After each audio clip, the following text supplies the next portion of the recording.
شیلا صاحبہ، بلاول صاحب نے گزشتہ روز یہ بات کہی تھی کہ ہمیں ملک میں زرعی ایمرجنسی لگانی چاہیے. آج وزیر اعظم نے زرعی ایمرجنسی اور کلائمیٹ ایمرجنسی دونوں لگا دی ہیں. آپ کی نظر میں کیا یہ صحیح اقدام ہے؟ کیا اس کا امپیکٹ کیا ہوگا؟ کیا فائدے پہنچیں گے لوگوں تک؟ اور آف کورس روٹی کی قیمت بھی بڑھ رہی ہے، یہ بھی بات پریشان کن ہے. اور کراچی میں جو بارش کے اقدامات پیپلز پارٹی نے کیے ہیں، گورنمنٹ نے، اس کے بارے میں بھی ہمیں بتائیے شیلا صاحبہ. اچھا، سب سے پہلے تو شکریہ، اور مجھے خوشی ہے کہ آج سراج الحق صاحب کے ساتھ بڑے عرصے کے بعد ہم پروگرام کر رہے ہیں. اور میں یہ کہنا چاہتی ہوں کہ اس بات میں تو کوئی دو رائے نہیں ہے کہ سمجھ لیں کہ یہ ایک واٹر وار یا آبی جنگ ہے، اور جو ہم پر مسلط کی جا رہی ہے، اور جس طرح سے ایک تو بارش بھی ہو رہی ہے، کلائمیٹ چینج ہے، پوری دنیا کا ٹیمپریچر جو ہے وہ 1 ڈگری انکریز ہوا ہے، اور اس کے ساتھ ساتھ جو بارش کا اضافہ ہے وہ 25% انکریز ہوا ہے. 2010 میں جب فلڈ اور سپر رین ہوئی تھی، اس میں بھی سندھ بہت افیکٹ ہوا تھا. اس کے بعد اس پہ کام شروع ہوا تھا، لیکن بیچ میں جو حالات رہے اس نے روک دیا. پھر 7 سال میں ایک پروگرام تیار ہوا ہے، پروجیکٹ ہے جس کو ہم ریچارج پاکستان کہتے ہیں، جس سے ہمیں زیر زمین جو پانی ہے اسے بھی ریچارج کرنا ہے، اپنی فصلوں کو دیکھنا ہے. موسم میں تبدیلی آئی ہے، ہمیں فصلوں کے اگانے کا وقت تبدیل کرنا ہے، ہمیں بہت اس میں کام کرنا ہے. لیکن اس میں پھر ظاہر ہے کہ انٹرنیشنل فنڈنگ بھی ہے، اور تو یہ تقریباً 70 بلین کا پروگرام ہے. تو کیونکہ درمیان میں یہ تعطل کا شکار رہا 3 ساڑھے 3 سال، تو اس کو کمپلیٹ کیا گیا ہے اب اکتوبر 2024 میں. بات پھر وہیں سے آ جاتی ہے کہ یہ ایک آبی جنگ جو ہم پہ مسلط کی گئی، ایک تو ہماری قدرت کی طرف سے موسمیات کی تبدیلی ہوئی، پھر بھارت کی طرف سے. تو ہمیں اپنی غلطیاں دیکھنی ہیں، کہاں جنگل کی کٹائی ہوئی ہے، کہاں ہماری جو آبی گزرگاہیں ہیں اس پہ کنسٹرکشن ہوئی ہے، شہر میں کن جگہ نالوں پہ کیا ہوا ہے. یہ ایک سیریس ہے، کیونکہ دیکھیں اب ہمیں وقت کے لیے تیار ہونا چاہیے. جب میں ایک دفعہ جہلم کے پاس سے گزر رہی تھی تو کسی نے کہا کہ ان کے دادا نے بتایا تھا کہ یہ جو اتنا نیچے دریا چلا گیا ہے، یہ اوپر اترتا اب لوگ کپڑے دھویا کرتے. تو اب ایک دفعہ پھر دریا اپنا راستہ بنا رہا ہے، پانی اپنا راستہ بنا رہا ہے، زرعی ہمیں اپنی ایمرجنسی کا فائدہ میڈم، زرعی ایمرجنسی کا فائدہ. اچھا، اب جو زرعی ایمرجنسی ہے اس کو تو ہم کافی عرصے سے کہہ رہے ہیں، اور سندھ میں ہم نے کارپوریٹ فارمنگ کی بھی بات کی تھی، کارپوریٹ ایگریکلچر کی.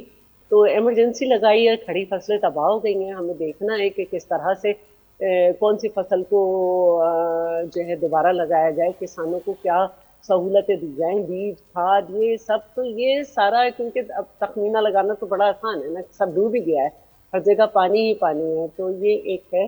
اب میں کراچی کی جو آپ نے بات کی، چونکہ میں کلائمیٹ چینج کی اسٹینڈنگ کمیٹی کی ممبر بھی ہوں، تو بہت کم آپ کو یہ ریچارج پاکستان پروجیکٹ کے بارے میں لوگ بتائیں گے. جو کافی لوگ ہیں اس میں، وہ ضروری نہیں ہے کہ چینلز پہ آ کر اس کو بتائیں. تو پروگرام تو حکومت کے پاس ریڈی ہے، لیکن ظاہر ہے کہ اس میں بہت ساری ورلڈ ایسوسیشنز بھی ہیں، ان کو بھی ساتھ لے کے کرنا ہے. باقی جو کراچی کی صورتحال ہے، آپ یہ دیکھ رہے ہیں کہ اس وقت جو تھڈو ڈیم ہے اور لٹھ ندی جو ہے، اس پہ کیر تھر کی پہاڑوں سے جہاں پہ مسلسل بارش ہو رہی ہے وہاں سے پانی آ رہا ہے، اوور فلو ہو گئی ہے یہ لٹھ ندی، جس کی وجہ سے اور کیر تھر کی بارش کی وجہ سے جام سرور، کراچی، ٹھٹا اور سجاول یہ جو ہے اس وقت زد پہ ہیں. اور ان لٹھ ندی، گڈاپ ندی، لیاری ندی یہ بفر گئی ہیں، ورنہ بارش ہوئی ہے لیکن آہستہ آہستہ ہوئی ہے. لیکن ان ندیوں میں پانی کیونکہ پیچھے سے آیا ہے، تو اس وقت جو سوراب گوٹ، ملیر سے ریلیٹڈ ایریا، ساؤتھ کے علاقے میں مچھر کالونی، لیاری کے علاقے، یہ سارے کافی آئے ہیں. جب یہ پانی آیا ہے تو پھر آپ سمجھ لیں اس وقت سادی ٹاؤن سوراب گوٹ سے پہلے ہے، اور یہ سب چیزیں جو ہیں. یہ سادی ٹاؤن ویسے بھی غلط بنا ہے، جس نے بھی جس دور میں بنوایا، بڑے افسوس کی بات ہے کہ اس میں ہمیشہ پانی آ جاتا ہے. تو یہ صورتحال ہے. اور ویسے تو سبھی سڑک پر ہیں، لیکن ہمیں بہت بڑا چیلنج ہے اس وقت پورے پاکستان کو، کہ وہ لوگ جو آبی گزرگاہوں پہ بیٹھے ہوئے ہیں، جنہوں نے نالوں کے اوپر، جنہوں نے چائنا کٹنگ پہ، جنہوں نے اس طریقے سے گھر بنا کے کوسٹل لائن کو خراب کیا ہے، اب اس کا کیا کیا جائے بالکل اور ٹھیک. ان کو ہٹایا جائے. تو کوئی حکومت یہ نہیں برداشت کر سکتی کہ وہ ان سب کو آباد کرائے، ان سب کو گھر بنا کے دے، ایسا ممکن نہیں ہے۔ بالکل ٹھیک. عائشہ بانو صاحبہ، وزیر اعظم نے زرعی ایمرجنسی، کلائمیٹ ایمرجنسی نافذ کر دی ہے، آپ اس کا امپیکٹ کیا دیکھ رہی ہیں؟ دیکھیں سب سے پہلے تو یہ کہ یہ چیزیں تو بات کی بات ہے نا. پہلے تو دیکھیں، پہلے جو چیزیں ہونی ہوتی ہیں ہم یہاں تک آتے کیوں ہیں. ایمرجنسی انہوں نے نافذ کر دی ہے، لیکن پنجاب نے تو خیبر پختونخوا کو جو ہے گندم دینے سے انکار کر دیا ہے.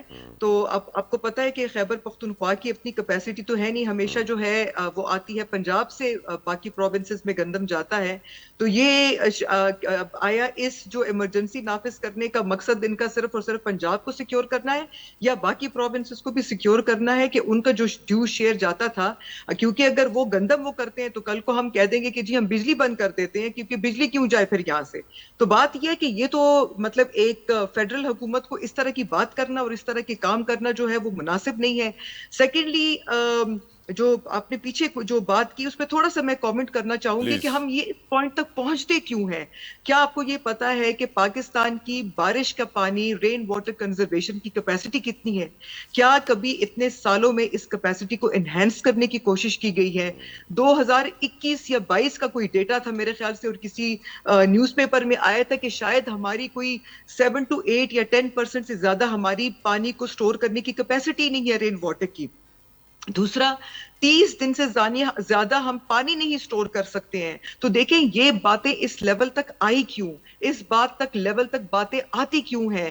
ہم لوگ سول سوسائٹی، پاکستان ایک ایگریکلچر ملک ہے، اور ایگریکلچر ملک ہونے کے باوجود آئے دن سوسائٹیاں بنتی جا رہی ہیں. آپ نے دیکھا ہے کہ جتنی بھی فلڈنگ ہوئی ہے، majority, not all but majority جو ہے وہ ان جگہوں پہ بارشیں اور سیلاب اور وہ جگہ سیلاب آئی ہیں جہاں پر وہ پانی دریاؤں کے درمیان میں، ریور بیڈز میں انہوں نے پوری پوری سوسائٹیاں بنائی ہوئی ہے. جب آپ دریاؤں کا منہ بند کریں گے، اس کی نیروئنگ کریں گے، تو پھر یہ چیزیں تو ہوں گی. تو پرابلم اس کہ یہ ایمرجنسی نافذ کرنا، یہ چیزیں کرنا، ایمرجنسی ان کو نافذ کرنی چاہیے تھی جب انڈیا نے اعلان کر دیا کہ بھئی ہم کسی بھی وقت اٹیک کریں گے، اور ہم جو ہے سیز فائر کو ختم ہو چکا ہے ٹائم. اس وقت تک پاکستان کو ریڈی ہونا چاہیے تھا کہ کسی وقت بھی وہ پانی کھول سکتے ہیں. کیا وی ور ریڈی فار دوز فلڈس؟ کیا ہمیں نہیں تھا پتا؟ فور کاسٹ آپ کو 2-3 مہینے پہلے کا فور کاسٹ پتہ لگ جاتا ہے. 10 دن پہلے کا، 2 ہفتے پہلے کا فور کاسٹ پتا تھا پنجاب حکومت کو، سندھ حکومت کو پتا تھا. کیا وہ اپنے لوگوں کو ایویکویٹ کرانے میں کامیاب ہوئے، یا پنجاب کی حکومت جو ہے وہ فوٹو شوٹ پہ لگی ہوئی ہے اور لوگوں کو ایک ایک ڈبہ دیتے ہوئے ان کی تصویریں لے رہی ہیں؟ تو یہ بات یہ ہے کہ آپ کہہ رہے ہیں کہ ایز اے نیشن ہم بلیم گیم کے بجائے ہم لوگ پلاننگ کی طرف جائیں اور ہم اس کا سولوشن نکالیں. تو the solution is کہ why weren't we ready for all these things؟ ہم لوگ تیار کیوں نہیں تھے؟ کیا ہمیں نہیں تھا پتا کہ انڈیا جو ہے وہ پانی کھولے گا؟ کیا ہمیں بارشوں کا فور کاسٹ کا نہیں تھا پتا؟ کیا ہمیں یہ نہیں تھا پتا کہ ہم لوگوں کو ریلیف کیمپ پہلے سے بنانے چاہیے تھے؟ بلینز اینڈ بلینز جو آپ کے ہیں، آپ کے ڈرین پہ لگتے ہیں. ورلڈ بینک کا شاید پروجیکٹ تھا جس کے اوپر بلینز لگے پروونسز میں. آپ مجھے بتائیں کہ 1-2 گھنٹے کی بارش کے بعد آپ کا ملتان اور آپ کا لاہور کی جو شہر ہے وہ پانی میں ڈوب جاتا ہے. Karachi for the last so many years, کتنے سال ہو گئے ہیں، ہر سال جو ہے بارش ہوتی ہے. یہ تو اس سال آپ لوگ اس کے اوپر بات کر رہے ہیں. پچھلے سال اگر آپ مانسونز نکالے، پچھلے سال بھی بارش ہوئی، اس سے پچھلے سال بھی بارش ہوئی. So the problem is that please don't mind, لیکن انکروچمنٹس، یہ سب سے پہلے اگر آپ کو شارٹ ٹرم اور آپ کو کوئک ریلیف چاہیے تو پلیز خدا را سب سے پہلے تو جو آپ کی انکروچمنٹس ہوتی ہیں اس کو ختم کرائیں. ڈرینز کی ریگولر بیفور دا مانسونز کلیننگ ہونی چاہیے. دیکھیں یہ تو اربن فلڈنگ کی ہم بات کر رہے ہیں. گاؤں اور جو رورل ایریاز ہیں اور ان کی تو وہ تو بات کی باتیں ہیں. جو آپ کی سٹیز ہیں، کم از کم آپ پلانڈ سٹیز ہونی چاہیے. سوسائٹیاں پہ سوسائٹیاں بنتی جا رہی ہیں and there is no planning, no infrastructure. آپ مجھے بتائیں کون سی بڑی سٹی کا آپ کا سیوریج پلانٹ ایگزسٹ کرتا ہے؟ کراچی آپ کا 60% ریونیو، پورے پاکستان کا 60% revenue Karachi is the economic hub.